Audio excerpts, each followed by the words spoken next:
Hi കൂട്ടുകാരെ, മഹാഭാരത കഥകളിലേക്ക് എല്ലാ കൂട്ടുകാർക്കും സ്വാഗതം. ഇന്ന് പറയാൻ പോകുന്നത് പഞ്ചപാണ്ഡവരെക്കുറിച്ചും കൗരവരെക്കുറിച്ചും ആണ്. യുധിഷ്ഠിരൻ, ഭീമൻ, അർജുനൻ, നകുലൻ, സഹദേവൻ ഈ 5 പേരും പാണ്ഡുവോ കുന്തിയോ അല്ല ഇട്ടത്.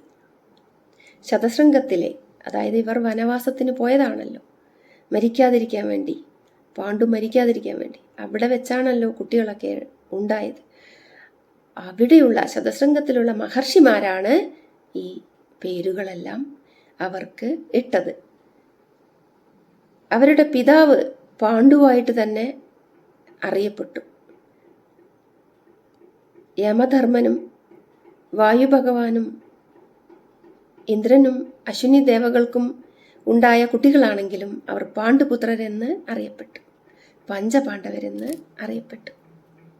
പാണ്ഡുവിന്റെ മരണശേഷം ചിതയിൽ ചാടി മാദ്രി ഭർത്തൃസാലോക്യം നേടി.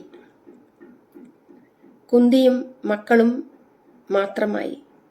അവിടെയുള്ള മഹർഷിമാർ കുന്തിയോട് പറഞ്ഞു, ഇനി ഇവിടെ ഇരുന്നാൽ ശരിയാവില്ല.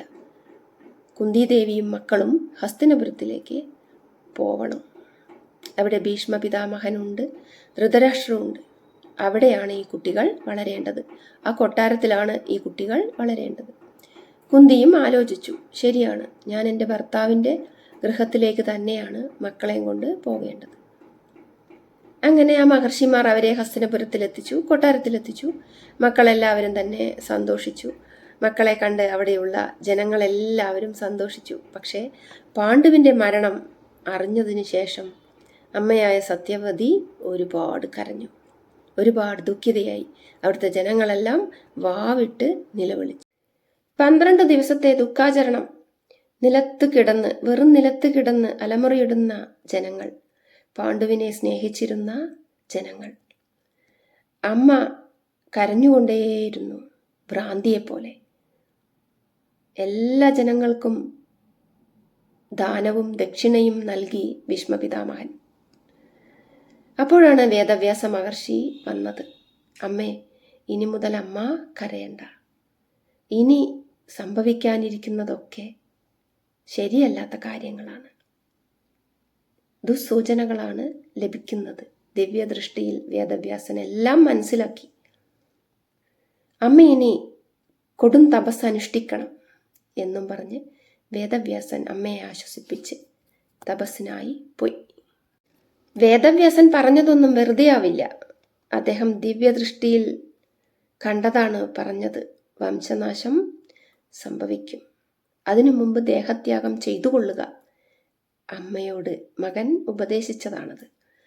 ഉടനെ തന്നെ അംബികയോടും അംബാലികയോടും കാര്യങ്ങളെല്ലാം ബോധിപ്പിച്ച ശേഷം സത്യവതി വനത്തിലേക്ക് നടന്നു. കൊടും തപസ് അനുഷ്ഠിച്ചു. തൽഫലമായി ദേഹത്യാഗം ചെയ്യുകയും ചെയ്തു.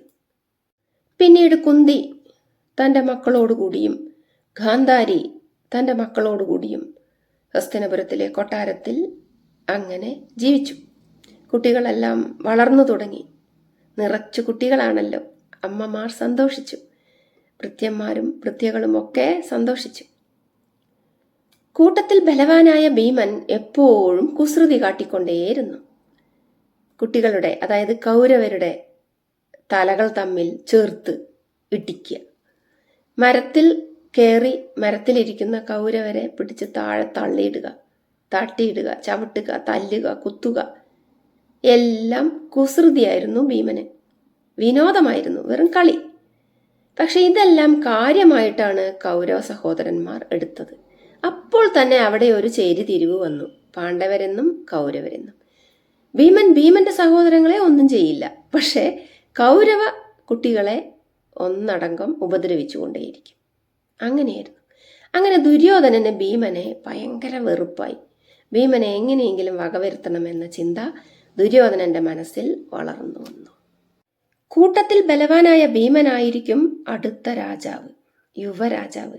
ഭീഷ്മപിതാമഹൻ ഭീമനെ ആയിരിക്കും രാജാവായി വാഴിക്കാൻ പോകുന്നത്. ദുര്യോധനൻ ഇങ്ങനെ ചിന്തിച്ചു, എങ്ങനെയെങ്കിലും ഭീമസേനനെ വകവരുത്തണം. തുടർന്ന് അതായി ചിന്ത, എങ്ങനെ അവനെ കൊല്ലും. അങ്ങനെ ഭീമൻ ഒരു ജലക്രീഡയ്ക്ക് വരികയും ഭീമന് ഒരു വിരുന്ന് ദുര്യോധനൻ ഒരുക്കുകയും ചെയ്തു. ഗംഗാനദിയിലാണ് ആ ജലക്രീഡ, അതായത് വെള്ളത്തിൽ കളിക്കുക, പലതരം കളികൾ. അങ്ങനെ ഭീമനും സഹോദരന്മാരും എത്തി, കളികൾക്കായി എത്തി. ഗംഗാനദിയിൽ അവർ ഇങ്ങനെ കളിച്ചുകൊണ്ടേയിരുന്നു. അതിനു മുമ്പ് അവർക്കൊരു വിരുന്നും കൊടുത്തു. ആ വിരുന്നിൽ ഭീമന്റെ ആഹാരത്തിൽ ദുര്യോധനൻ വിഷം കലർത്തി, കൊട്ടും വിഷം. ഭീമൻ അത് കഴിച്ചിട്ടാണ് വെള്ളത്തിൽ കളിക്കാൻ ഇറങ്ങിയത്. അത് കഴിച്ച ഉടനെ തന്നെ വിഷമല്ലേ മുകളിൽ ചെന്നിട്ടുള്ളത്, ഭക്ഷണത്തിന്റെ മുകളിൽ. അപ്പോൾ ഭീമന് ക്ഷീണം തുടങ്ങി. ഭീമൻ നീന്തുമ്പോഴൊക്കെ ആടി ആടി ബോധം കെടുന്ന പോലെ തോന്നി. ഉടനെ തന്നെ വെള്ളത്തിന്റെ അടിയിലേക്ക് പാവം ഊർന്നിറങ്ങിപ്പോയി. ഗംഗാനദിയുടെ അടിയിൽ നാഗലോകമുണ്ട്. നാഗലോകത്താണ് ഭീമൻ ചെന്നുപെട്ടത്. അവിടെ ഉഗ്രവിഷമുള്ള സർപ്പങ്ങളാണ് കാവൽ നിൽക്കുന്നത്. ഭീമനെ കണ്ട സർപ്പങ്ങൾ അത് ഭീമനാണെന്നൊന്നും അവർക്കറിയില്ല. അവർ ആഞ്ഞുകൊത്തി. ആ കൊത്തലിൽ വിഷവും കൂടിച്ചേർന്ന് വിഷം നിർവീര്യമാക്കപ്പെട്ടു. ആസിഡും ആൽക്കലിയും ചേരും പോലെ. അങ്ങനെ അത് ഇല്ലാതെയായി. പിന്നെ ബോധം വന്നു ഭീമന്. നോക്കുമ്പോൾ നാഗങ്ങളാണ്. ഓ, എന്നെ കടിച്ച നാഗങ്ങളെ അങ്ങനെ വെറുതെ വിട്ടാൻ പറ്റില്ലല്ലോ. എടുത്തിട്ട് അടിക്കാൻ തുടങ്ങി. നിലത്തിട്ട് അടിച്ചടിച്ച് കുറേ നാഗങ്ങളെ ഭീമൻ കൊന്നു. സർപ്പങ്ങളെല്ലാം പേടിച്ചോടി ആരുടെ അടുത്തേക്ക്? നാഗരാജാവായ വാസുകിയുടെ അടുത്തേക്ക്. വാസുകി ഇത് കണ്ടു പറഞ്ഞു, അത് ഭീമനാണ്, പേടിക്കണ്ട, ഞാനത് അവനോട് സംസാരിക്കാം. അവനെ നമ്മൾ സൽക്കരിച്ചാൽ മതി, അവൻ്റെ ദേഷ്യമെല്ലാം മാറിപ്പോയിക്കോളും. അങ്ങനെ വാസുകി ഭീമന്റെ അടുത്തേക്ക് വന്നു. വാസുകിയുടെ, അതായത് നാഗരാജാവായ വാസുകിയുടെ അനുചരനായ ആര്യകൻ ഭീമനെ തിരിച്ചറിയുകയും ഭീമന് അമൃതരസം കൊടുക്കാൻ തീരുമാനിക്കുകയും ചെയ്തു. കുംഭങ്ങളിൽ ആക്കി വെച്ചിട്ടുള്ള അമൃതരസം ഭീമന് കൊടുത്തു. എന്നിട്ട് പറഞ്ഞു, അല്ലയോ ഭീമ, നിനക്ക് ഈ ഒരു അമൃതരസം കുടിച്ചാൽ 1000 ആനയുടെ ശക്തി കിട്ടും. 10,000 ആന വന്നാലും നിനക്കതിനെ നേരിട്ട് തോൽപ്പിക്കാൻ പറ്റും. നിന്നെ ആരും യുദ്ധത്തിൽ തോൽപ്പിക്കുകയുമില്ല, ആർക്കും നിന്നെ തോൽപ്പിക്കാൻ സാധിക്കുകയില്ല എന്ന വരം അവിടുന്ന് സർപ്പലോകത്ത് നിന്ന് ഭീമന് ലഭിക്കുകയും ചെയ്തു. എന്തായാലും ദുര്യോധനന്റെ കളികളൊന്നും തന്നെ നടന്നില്ല. 8 ദിവസം നാഗലോകത്ത് സുഖമായി ഭീമൻ താമസിച്ചു. ദുര്യോധനൻ വിചാരിച്ചു അവന്റെ കഥ കഴിഞ്ഞിട്ടുണ്ടാവും, ഇനി പേടിക്കണ്ട, അടുത്ത യുവരാജാവ് ഞാൻ തന്നെ. ദുര്യോധനൻ സന്തോഷിച്ചു. അനിയനായ ദുശാസനോടും കൂടി പറഞ്ഞ് അങ്ങനെ ചിരിച്ചങ്ങനെ ഇരുന്നു കൊട്ടാരത്തിൽ. പരിഭ്രാന്തയായ കുന്തി തൻ്റെ മകനെ അന്വേഷിച്ചു കൊണ്ടിരുന്നു. അയ്യോ, എൻ്റെ മകൻ എവിടെ? എൻ്റെ ഭീമസേനൻ എവിടെ? ഉടനെ തന്നെ കൂടപ്പിറപ്പുകൾ പറഞ്ഞു, കണ്ടില്ലമ്മേ, അവൻ അവിടെ ജലക്രീഡ നടത്തി കഴിഞ്ഞിട്ടുണ്ടാവില്ല, അവൻ എവിടെയെങ്കിലും പോയി നീന്തുന്നുണ്ടാവും, അവൻ വരും അമ്മേ. പക്ഷെ 8 ദിവസമായിട്ടും അവനെ കാണുന്നില്ല. കൂടുതൽ കുന്തി കരയാൻ തുടങ്ങി. അപ്പോഴാണ് മഹർഷിമാർ പറഞ്ഞത്, അമ്മ കരയണ്ട, അമ്മയുടെ മക്കൾക്ക് ദീർഘായുസുണ്ടെന്ന് അശരീരി ഉണ്ടായതല്ലേ, ഒരിക്കലും ആർക്കും അമ്മയുടെ മക്കളെ കൊല്ലാൻ കഴിയുകയില്ല, അതുകൊണ്ട് അമ്മ കരയണ്ട. കുന്തിക്ക് സമാധാനമായി. 8 ദിവസത്തെ നാഗലോകവാസം കഴിഞ്ഞതാ വരുന്നു ശുഭ്രവസ്ത്രധാരിയായി നമ്മുടെ ഭീമൻ. ഇതറിഞ്ഞ ദുര്യോധനൻ ആകെ കലികൊണ്ട് വിറളി പൂണ്ട മൃഗത്തെ പോലെ അലമുറയിട്ടു. എന്നിട്ട് എന്ത് ചെയ്തെന്നോ? കലി തീരാതെ ഭീമസേനന്റെ തേരാളിയെ കഴുത്തറുത്തു കൊന്നു.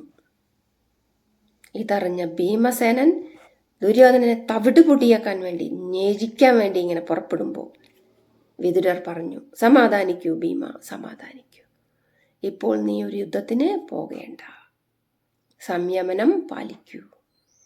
എന്തായാലും ചെറിയച്ഛൻ്റെ വാക്കുകൾ ഭീമൻ അനുസരിച്ചു. ഒന്നും അറിയാത്ത പോലെ അവർ മൗനം പാലിച്ചു. അവസരം വരട്ടെ, അതുവരെ കാത്തിരിക്കാമെന്ന് സഹോദരങ്ങൾ ഭീമസേനനെ ഓർമ്മിപ്പിക്കുകയും ചെയ്തു. കുട്ടികൾ അങ്ങനെ വളർന്നു വന്നു. കുട്ടികളെ ധനുർവേദം പഠിപ്പിക്കാൻ ഭീഷ്മ പിതാമഹൻ തീരുമാനിച്ചു. വിതുരരോട് ആലോചിച്ചു. പഠിപ്പിക്കാൻ ഒരു അധ്യാപകൻ വേണ്ടേ? കൃപാചാര്യരെ വരുത്താൻ തീരുമാനിച്ചു. ഇന്നത്തെ കഥ ഇവിടെ അവസാനിക്കുന്നു. ആരാണ് കൃപാചാര്യർ? അറിയുന്നതിനായി കഥയുടെ അടുത്ത ഭാഗത്തിനായി കാത്തിരിക്കുമല്ലോ. മഹാഭാരത കഥകൾ ഇഷ്ടപ്പെടുന്നുണ്ടെങ്കിൽ ലൈക്ക് ചെയ്യൂ, ഷെയർ ചെയ്യൂ, കമൻറ്റ് ചെയ്യൂ, സബ്സ്ക്രൈബും ചെയ്യണേ ചാനൽ.